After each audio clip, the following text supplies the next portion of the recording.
Police సోదరులు కానివ్వండి, ఇంతమంది వస్తారని ఎవరికి తెలియలేదు. కానీ ఈసారి ఎప్పుడు లేని విధంగా ఎక్కువ మంది భక్తులు వచ్చారు. అక్కడ పైకి వెళ్ళేటప్పుడు 2 తలుపులు ఉంటాయి, 2 మార్గాలు ఉంటాయి. ఒకటి ఎంట్రీకి, ఒకటి ఎగ్జిట్కి. గుడి అనేది పొద్దున 6 నుంచి మధ్యాహ్నం 12 వరకు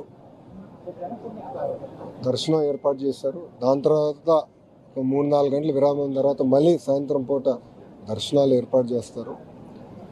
పొద్దున వెళ్లాల్సిన భక్తులందరూ ఎంట్రీ మార్గం నుంచి వెళ్ళారు. సుమారుగా 11:30 ఎందుకంటే 12కి గుడి ముయ్యాలి కనుక ఎంట్రీ మార్గం అనేది మూసేస్తాం జరిగింది. సో లోపలున్న భక్తులందరూ దర్శించుకొని బయటికి వస్తున్నారు. బయట ఉన్నవారు మళ్ళీ సాయంత్రం వరకు ఉండాలని కొంతమంది లోపలికి వెళ్ళాలనుకున్నప్పుడు ఒకే మార్గం ఉండే గల అక్కడ తోపులాట జరిగింది.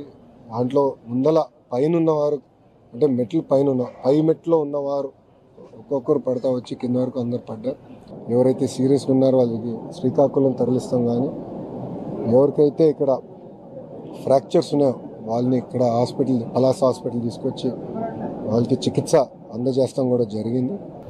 గౌరవ ముఖ్యమంత్రి గారి ఆదేశాల మేరకు చనిపోయిన ప్రతి కుటుంబానికి 15 లక్షల రూపాయలు ప్రభుత్వం తరపున ఆర్థిక సహాయం అందిస్తాం జరుగుతుంది. క్రిటికల్గా ఇంజన్ అయిన వాళ్ళకి 3 లక్షల రూపాయలు ఆంధ్ర రాష్ట్ర ప్రభుత్వం అందిస్తాం జరుగుతుంది.